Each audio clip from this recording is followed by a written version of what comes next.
नमस्कार मित्रांनो, मी महादेव सोळुंके। सध्या एक मीडियावरती व्हायरल यूट्यूबर आहे रविराज भैया साबळे आणि कराळे सर।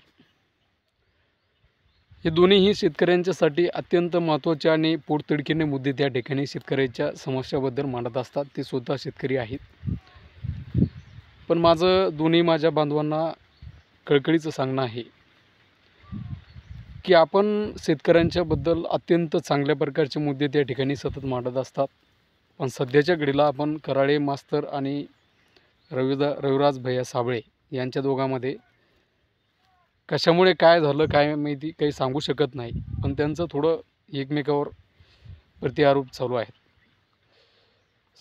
नेमकं शेतकऱ्यांच्यामध्ये एक संघटना मजबूत व्हायला लागली, शेतकऱ्यांच्याबद्दल जागृती त्या ठिकाणी निर्माण व्हायला लागली। सरकार तर शेतकऱ्याच्याबद्दल सहनशीलताहीन आहे, नालायक आहे, बदमाश आहे। हे अजित पवार, हे देवेंद्र फडणवीस, हे पूर्ण सरकारच नालायक आहे। हे तमासगीर सरकार आहे। शेतकऱ्यांची खूप मोठी शेतकऱ्यांच्याबद्दल तर इतके यांचे विचार नीच आहे, इतके नालायक विचार आहे, भंगार आहे। स्वतःच्याकडे हजारो कोटी रुपयाची प्रॉपर्टी या नालायक राजकारण्याकडे आहे आणि शेतकऱ्यांना थोडी थोडी मदत देऊन इतकं गाजावाजा हे करतात।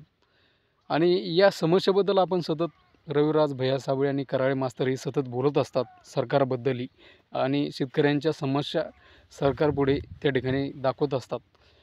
माझी त्यांना दोघांनाही विनंती आहे, आपण हा वाद आपसात मिटून घ्यायचा आहे आणि शेतकऱ्यांच्याबद्दल त्या ठिकाणी सतत मैदान गाजवत राहायचं आहे।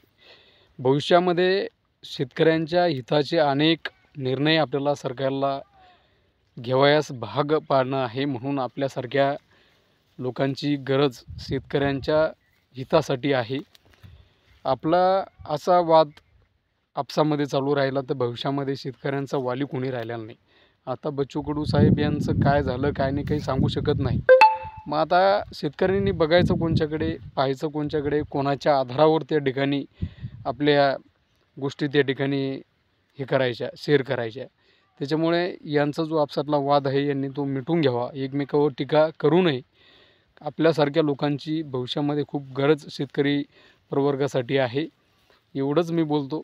कारण मीही शेतकऱ्यांच्यासाठी सतत काही ना काहीतरी त्या ठिकाणी माझं चालू असतं। तर भविष्यामध्ये माझी इच्छा आहे आपल्या दोघांना भेटायची, आणि त्याच्यानंतर आमचे खरात पाटील आहेत, ही शेतकऱ्यांच्याबद्दल मंगेशदादा साबळे सरपंच, आपल्याला ही टीम तयार करायची आणि भविष्यामध्ये खूप मोठं त्या ठिकाणी आंदोलन उभा करायचं आहे। धन्यवाद।